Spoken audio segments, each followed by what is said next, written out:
मुझे पार्क में टहलना बहुत पसंद था। शायद यही वजह थी मेरे पार्क में आने की। दिल्ली आया तो जॉगिंग के लिए एक अच्छे से पार्क की तलाश की गई और मिल भी गया। काफ़ी बड़ा था, लोग भी काफ़ी थे, सब अपने में मगन थे। कान में स्पीकर लगाए गाने सुनते वर्कआउट करते। सच में दिल्ली वाले लोग कुछ अलग ही पहचान बनाना चाह रहे थे।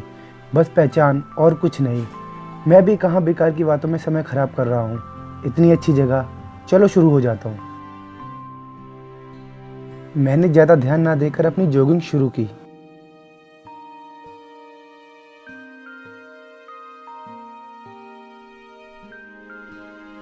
करीब 20 से 25 मिनट जॉगिंग करके पसीनों में तर एक ऐसी जगह की तलाश शुरू की गई जहां लोग कम हों। मुझे जॉगिंग के साथ और बाद एकांत बहुत पसंद है। शायद इसलिए ही मुझे संगीत से एलर्जी है वर्कआउट करते हुए, और शायद इसलिए ही मुझे दिल्ली वाले अलग से लगते हैं, क्योंकि सब के सब किसी न किसी चीज़ से जुड़े हैं। जैसे वो अपने दम पर जॉगिंग भी नहीं कर सकते, उन्हें एक सपोर्ट की आवश्यकता है। अगर वो ना मिले तो हेल जाए भाड़ में। ऐसे इंसानों से मुझे चिढ़ है। टेक्नोलॉजी के इस संसार से मैं कोसों दूर रहना चाहता था। यार सामने है और एफबी पे रिक्वेस्टें भेजी जा रही हैं, चैट की जा रही हैं व्हाट्सएप पर, और उस यार को भी देखो जैसे फ़ोन ही सब कुछ है। क्या मिला टेक्नोलॉजी से? ये बातें दिमाग से ख़त्म ही नहीं हो रही थी कि एक ऐसी जगह दिखी जहाँ सिर्फ एक लड़की बैठी थी। नई नवेली दुल्हन लाल जोड़े में बैठी क्या कर रही थी? मैंने सोचा, अजीब है यार दिल्ली के लोग, जिसको जैसा लगे वैसा रूप बना लेता है सिर्फ दिखावे के लिए। अब बताओ, शादी के जोड़े में पार्क में आने से कौन सी शादी हो रही है? बस दिखावा, ना जाने किसको दिखाने आई है।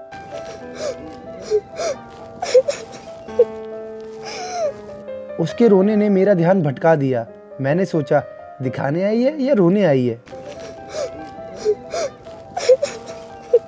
वो लगातार सिसक सिसक के रो रही थी। मैं नया था, थोड़ा पूछने में हिचक रहा था, लेकिन और कोई था भी तो नहीं। कुछ थे तो अपने फ़ोन में बिजी, और कुछ लीड लगाए अपने जॉगिंग में, जैसे अगर कुछ अनहोनी हो भी जाए तो आवाज़ देकर बुलाया भी ना जा सके। खैर, अब ये उलझन सुलझाए कौन। मैं कुछ देर देखता रहा और फिर अपने काम में व्यस्त हो गया। लेकिन उसके रोने की आवाज़ ने मुझे एक बार फिर उसकी तरफ देखने को मजबूर कर दिया। रहा नहीं गया तो मैं बोल पड़ा, यार जब आपको रोना ही नहीं आ रहा तो आप क्यों रो रहे हो? अब उसकी आवाज़ बिल्कुल बंद हो गई थी, जैसे उसे किसी ने खामोश कर दिया हो। ये बात मुझे हजम नहीं हुई और मैं उसके पास गया। क्या हुआ? सुन रहे हो मुझे? हेलो, सुन रहे हो मुझे? ओ हेलो, आप पागल तो नहीं हो? अगर आपको रोना है ना तो कहीं और जा करो। यार मैं जॉगिंग करके आया हूँ, थका हुआ हूँ यार। प्लीज मुझे कोई शांत सी जगह चाहिए थी और आप मेरे को डिस्टर्ब कर रहे हो। प्लीज यार कहीं और जाओ। ये बात सुनकर जब उसने मेरी तरफ देखा तो मेरे पैरों के नीचे से जमीन निकल गई। हूर थी या परी, या जैसे किसी गुलाब की पंखुड़ी। आंखों में थोड़ा सा गुस्सा, लेकिन चेहरे पर जैसे कोहिनूर का हीरा। मैं बस देखता का देखता रह गया, जैसे प्यार का एक फूल मेरे दिल में खिल गया हो। लेकिन अब मेरी आवाज़ ने रुख बदल लिया था। गुस्सा तो कोसों दूर था, किस गली गया देखने का वक्त ही कहाँ था। ऐसा रूप मैंने आज तक नहीं देखा था। लेकिन अब क्या कहूँ, जुबान से कुछ निकल ही नहीं रहा था। और तो और उसकी नज़र जैसे मेरी आंखों में सुई पुरो रही थी। भीगी पलकें जैसे मुझे अपनी आगोश में डुबोकर मारना चाहती थी। ये मेरी सोच थी या कल्पना, या फिर वो सच में मुझे गुस्से में देख रही थी? डरता मैं किसी से नहीं था, लेकिन आज जैसे मुझसे बड़ा डरपोक पूरी दुनिया में कोई नहीं था। आवाज़ निकल नहीं रही थी, लेकिन पूछना बहुत कुछ चाहता था। पूछना चाहता था उसके हर दिल का राज, लेकिन कैसे? जब समय हो गया तो मैं डरते डरते बोला, यार मैं तो ये कह रहा था कि आप रो मत। अच्छा ठीक है, अगर आपको रोना है तो आप रो, मैं ही कोई और ठिकाना ढूंढ लेता हूँ। ठीक है, आप आराम से रोइए। चूतिया समझ रखा है कैसे? जवाब सुन मेरे तो पसीने सूखने से पहले और निकल आए। सूरज जितनी प्यारी दी थी भगवान ने, जीभ उतनी ही काली। उसने फिर दोहराया, नहीं नहीं, चूतिया समझ रखा है तैने? फिर काय की बकवास करे जा रहा है? दो घुसान में सेट कर दूंगी, समझ में आई? हाँ समझ गया। फिर निकल आया तू।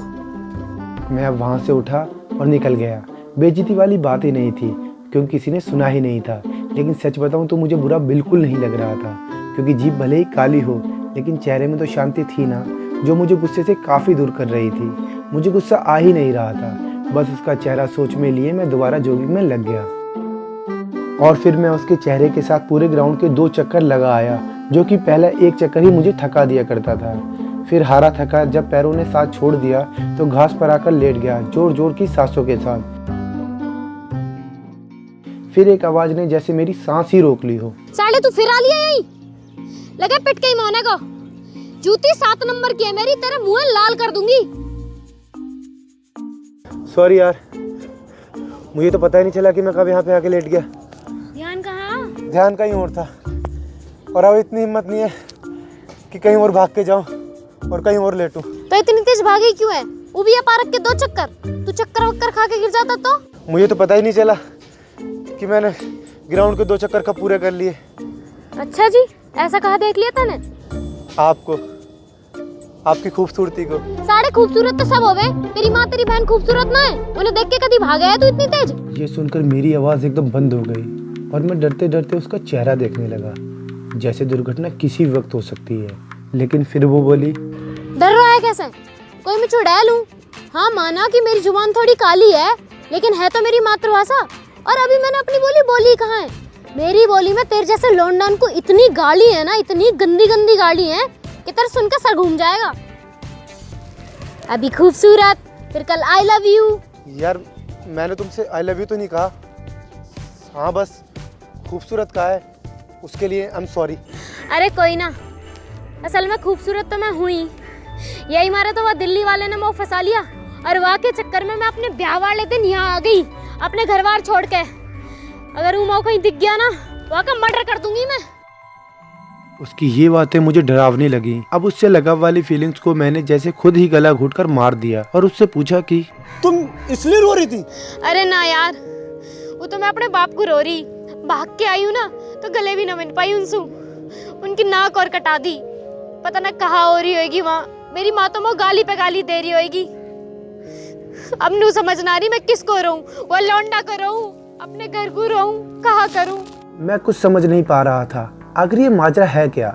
मैं खुद एकांत में रहने वाला, किसी बेकार के उलझनों से बचने वाला इंसान आज उसकी सारी परेशानियों को जानना चाहता था, उन्हें हल करना चाहता था। इसलिए मैंने उससे दोबारा पूछा, मतलब तुम गांव से अपनी शादी वाले दिन भाग के आई हो एक लड़के के लिए, और वो लड़का तुम्हें छोड़ के चला गया? साले चूतिया है क्या? या पूरी कथा गा दी? वो पूछ रहा है सीता कौन है? हाँ, नहीं, आप मुझे बताओ, मैं आपकी कैसे हेल्प कर सकता हूँ? तू करेगा मेरी मदद? काहे को? मैं खूबसूरत हूँ यहाँ मारे? अब मुझे गुस्सा आ गया था। अरे नहीं मेरी माँ, तू सबसे खूबसूरत है। बस अगर तुम्हें मेरी हेल्प चाहिए ना, तो तुम्हें अपनी चोंच को बंद करना होगा। अबे निकल साले चूतिया, ये आंखें किसे दिखा रहा है? आंखें खींच के बाहर फेंक दूंगी। आज तक कई की हिम्मत नहीं मौसू ऐसे बात करने की जैसे तू कर रहा है। 2 रेप्टन में मुंह लाल हो जाएगा। निकल आंसू, हट। और ये कहकर वो चली गई। कुछ लोगों ने उसका शोर सुना और अपने काम में व्यस्त हो गए, जैसे उनकी रोज की आदत हो ऐसे किस्से सुनने की। मैं वही गहरी सोच में डूब गया कि यार ये लड़की बिल्कुल पागल है। सूरत तो दे दी भगवान ने, लेकिन जीभ के साथ साथ अकल भी रख ली। अपने हालात तो कुछ इस कदर हुए, इश्क हुआ भी और इश्क से डर भी गए। अपनी लव स्टोरी जो शुरू होने से पहले ही खत्म हो गई थी, लेकिन तभी उसने वापसी की। अरे करेगा मेरी हेल्प? मुझे बड़ा जोर का झटका लगा, लेकिन फिर वो बोली, कैसे अब बहरा हो लिया? करेगा या जाऊं? तुम्हें हेल्प की जरूरत है?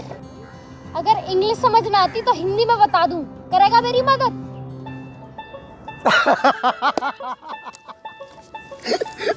तुम्हें मदद चाहिए? अरे यार सॉरी। यार ना हूं मैं तेरी मदद के लिए आई। अगर कर रहा है तो बता दे, ना तो तेरे जैसा भतेरे डोले हैं। अरे बाबा करूंगा मदद, लेकिन कैसी मदद? देख, तू मुझे बस स्टैंड तक पहुंचा के मेरी टिकट करा दे, और मैं भूख लगी है, कुछ खवा दे।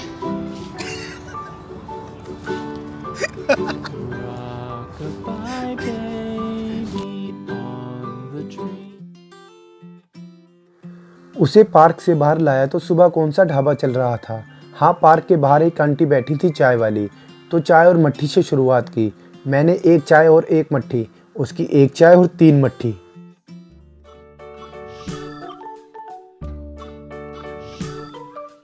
खाते वक्त मैं किसी को नहीं टोकता था, मुझे भी नहीं पसंद था, लेकिन दिल में बहुत सारे सवाल थे जो मैं उससे पूछना चाहता था। लेकिन वो खाने में इतनी बिजी थी कि उसे इतना तक ख्याल नहीं था कि इधर उधर के लोग उसे बड़े ध्यान से देख रहे थे। जब चाय नाश्ता हो गया तो वो बोली, धन्यवाद। क्या बात है, तेज तलवार और मीठी धार, कहीं कट ना जाऊं। क्या कही थे ना? तो कुछ नहीं, मैं कह रहा था और चाहिए कुछ। हाँ, एक चाय और मंगा दे। आंटी एक चाय और। वैसे एक बात बता, तू यहाँ पे कब क्यों और कैसे आई? एक लौंडा से प्यार होगा, वो गाँव में मेरी शादी में आया, वहाँ ने कही भाग चल दिल्ली, मैं भाग गई। अबे तू पागल है क्या? हाँ पागल ही तो हूँ, ट्रेन में भाग गई, जबकि मेरे बाबूजी ना दहेज में वो कार दे रहे। तेरे पापा तो ये दहेज में कार दे रहे थे, फिर भी तू भाग आई? हाँ। पर क्यों? वो लड़का पसंद ना था। मैंने ये बात अपनी मम्मी को बता दी, मेरी मम्मी निकली एक नंबर की चुड़ैल, उन्होंने वो बात मेरे बाप को बता दी, फिर मेरे बाप ने मुझे बहुत डांटा। पर वो लड़का तुम्हें पसंद क्यों नहीं था? अरे वो लौंडा वो पसंद ही ना था, क्योंकि जब हम छोटे हैं ना तो मेरी छोटी बहन पे लाइन मारे कराऊ, तब मैं खूबसूरत न दिखे करी, मोटी ही ना ज्यादा। शादी के बाद तो मेरी छोटी बहन से ही चल रही, लेकिन जब मैं जवान हुई ना तो साला मेरी जवानी पर लट्टू हो लिया, फिर मेरी छोटी बहन से मना करके मैं उससे शादी की जिद करने लगा। और तुम्हारे घर वाले मान गए? मानेंगे कैसे ना, बड़ा आदमी जो है। बट यार ये तो गलत है। अब कहा करें, गलत है तो है। उसने भी सोचने जैसी सूरत बना ली और मैंने भी। आज पहली बार मैं इतनी टेंशन में था, समझ में नहीं आ रहा था कि इसकी बाप को गाली दूं या इसकी माँ को। अगर गाली दी तो ये मेरी माँ बहन कर देगी। खैर कुछ सोचने के बाद मैंने कहा, वैसे यार तुम भाग के तो सही आई हो, लेकिन उस लड़के ने तुम्हारे साथ गलत किया। गलत कर तो दिया ना, तू भी एक ही रट लगाया, गलत करो। नू बता आगे क्या करना है। इससे निपट पाना मुश्किल ही नहीं नामुमकिन था। सोचा मैं भी इसे छोड़कर चला जाऊं, और शायद इसी वजह से वो बेचारा गया होगा। कसूर उसका नहीं, इसकी काली जीभ का है। जब देखो तेज तलवार की धार। प्यार के शब्दों को तो जैसे बोलना ही नहीं चाहती। भगवान ने सूरत तो ऐसी दे दी कि कोई भी दिल दे बैठे, और अगर इससे बात करे तो अपनी किस्मत को कोसे। मैं ये सब सोच ही रहा था, इतने में वो बोली, अब सोचने में इतना टाइम लगाएगा तो फिर कब करेगा मदद, अगले जन्म में? चुप, एकदम चुप। अब मुझे गुस्सा आ चुका था। मैंने मुंह से सांस ली और उसकी आंखों में आंखें डाली। चाय वाली आंटी बड़े ध्यान से देख रही थी कि अब ड्रामा होगा। तुम एक ऐसी गंवार लड़की की दुनियादारी की कोई परवाह नहीं है, क्या करना है, कहाँ से आना है, बिना फालतू में भाग के आ गई। ये कोई जिंदगी है, कोई खेल थोड़ी है। ओ समझा, वो ना समझ आ रही तेरी बकवास। अरे समझ तो हमें भी ना आ रही। तो फिर बताना कहाँ करूँ? पहले ना अपनी इस जवान पे लगाम लगा, लगाम। बेटा एक संटा फ्रेश दूं, चिकन दूं? नहीं आंटी, फिलहाल तो आप बिल ही दे दो कितना हो गया, और सेंटर में इसके पैसे ना लगा लेना और खुद खा लेना।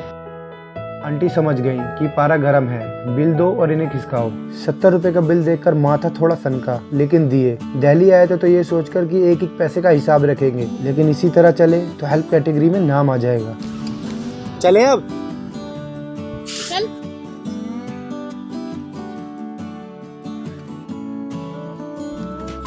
कुछ दूर में आगे आगे और वो पीछे पीछे। मैंने कहा, साथ चल। और जब वो साथ चली तो लोगों की नज़र मुझे जैसे शर्मिंदगी का एहसास करा रही थी। कल तक क्या, अभी सुबह तक सब ठीक था। मुझे दुनिया के तौर तरीकों से कोई एतराज नहीं था। भले ही मैं पुरानी सोच का इंसान हूँ, लेकिन ऐसी सोच तो मेरी नहीं थी। फिर मुझे क्यों प्रॉब्लम हो रही थी? फिर मैंने देखा कि वो ऊपर से नीचे गहने और लाल जोड़े में थी। यही तो प्रॉब्लम थी। अब अगर इससे कहूँगा कि गहने और कपड़े बदल ले तो ये कहीं मुझे चोर ना समझ ले।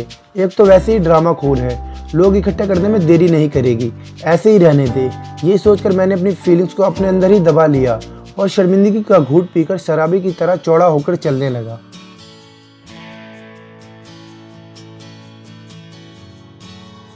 कुछ दूर चलने के बाद मुझे याद आया कि मैंने इससे ये तो पूछा ही नहीं कि इसे जाना कहाँ है।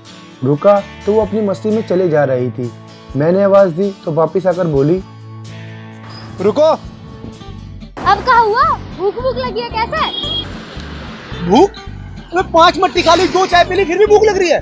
क्यों? तू इतनी दूर से पैदल ना चला जा रहा, भूख ना लगेगी? मैं पैदल चला रहा हूँ। अबे तो मैं भी तो पैदल चल रहा हूँ। तभी तो सूख रहा है। पार्क के 2 चक्करन में ढेर हो लिया। हमारे गांव में ना लोग कोसों दूर से दौड़ के आवे, और दूध का ये बड़ा ग्लास खत्म। ओहो तुम्हारी जवान अब तो बहुत अच्छी हो गई। कहाँ गया वो गवारपना? अरे गवारपना तो मैं लोगों के मारे करूं ताकि लोग वो कमजोर ना समझे। तो तुम कमजोर हो? ना ना, कमजोर ना हूँ मैं। तू अपना सा लगा, ये हमारे तो प्यार से बात कर रही हूँ ना। तो कोई और होता ना तो जैसे तड़की तो बात कर रही है ना लड़ के, वैसे ही करती। अब ये मत कहना कि मुझसे प्यार हो गया। ये बात मुंह से निकल गई, लेकिन क्यों निकल गई? घबरा भी गया, कहीं फिर से ही है। लेकिन इस बार वो मुस्कुराई तो मेरी भी हल्की सी मुस्कान आ गई। उसकी आंखें जैसे मुझसे कह रही हूँ, हाँ प्यार है तुमसे। दिल ने फिर से सारे नियम कानून तोड़ दिए। ऐसा लग रहा था जैसे इश्क में सब चलता है। तो उसने कहा, अरे मैं नू कह रही, मैं राजस्थान से हूँ। राजस्थान? डर गया ना? मैं हरियाणा से हूँ। तू बस वो हरियाणा वाली बस में बिठा दे, बाकी तो मैं सब कर लूंगी, मैंने सब देखा है।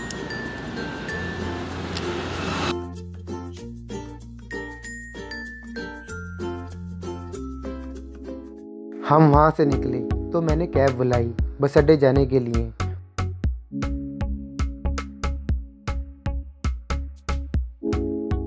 वो पूरे रास्ते अपनी हरकतों की तरह उछलती कूदती रही और हर चीज मुझे बताती। ओए ये लाल किला है ना? है ना? ओए इंडिया गेट आ गया। लेकिन मुझे पता नहीं क्या हो गया था। मैं उसकी हर हरकत को अपनी दिल की किताब में लिखता जा रहा था। शायद ये प्यार था या कुछ और, मुझे पता नहीं। और फिर कुछ देर बाद वो वहीं सो गई। लेकिन मैं उसे अपने से दूर जाते नहीं देख सकता था, तो मैंने कैब रुकवाई। भाई गाड़ी रोकना एक बारी। आ गए क्या बस अड्डे? नहीं, फिर बाइक रोक दी भैया? मैंने रुकवाई है। कैसे? क्योंकि इससे आगे तुझे अकेले जाना है। कैब के पैसे मैंने दे दिए हैं और ले, ये तेरे टिकट के पैसे। बस अड्डे जाइयो और वहाँ से हरियाणा के लिए बस पकड़ लियो। और बाकी तो तूने देखा ही है। हाँ हाँ मैं चली जाऊंगी, मैंने सब देखा। तेरा मेरे साथ यहीं तक था।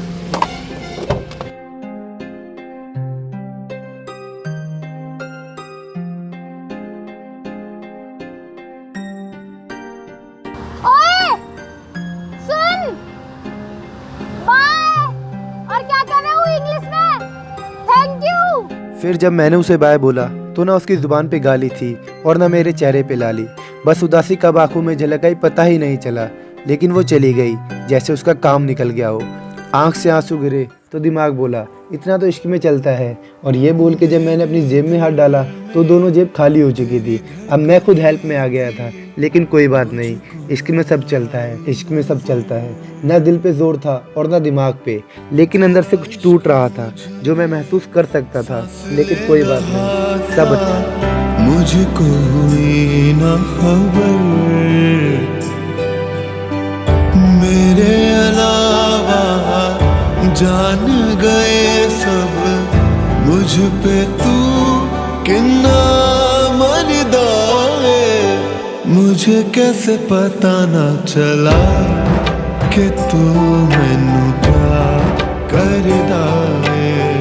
मुझे कैसे पता ना चला कि तेरा इंतजार करदा है। और जब मुझे मेरी पलकें कुछ सूखी सी महसूस हुई तो एक बार फिर से मैंने उसकी आवाज़ सुनी। वो फिर से अटपकी थी। मैंने सोचा मेरे लिए आई है, लेकिन कमबख्त आकर कहती है, अरे मैं ना जा रही घर अकेली वकेली, वो छोड़ के आ, वो बहुत डर लग रहा है। और फिर मैं क्या करता, मेरी हंसी निकल गई।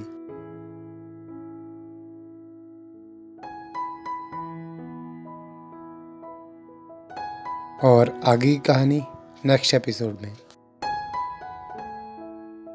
हे गाइस अगर आपको ये वीडियो अच्छी लगी तो लाइक कमेंट शेयर जरूर कर देना। एंड गाइस इस वीडियो का हम सेकंड पार्ट बहुत जल्दी लाएंगे, तो यार प्लीज़ तब तक वीडियो को लाइक कर दो ताकि हम वीडियो जल्दी लाएं। एंड चैनल को सब्सक्राइब कर दो, साथ में घंटा होगा उसे भी दबा दो ताकि अगली वीडियो की नोटिफिकेशन आपके पास आ जाए। और हमें फॉलो करो यार इंस्टाग्राम और FB पे, link below in the description.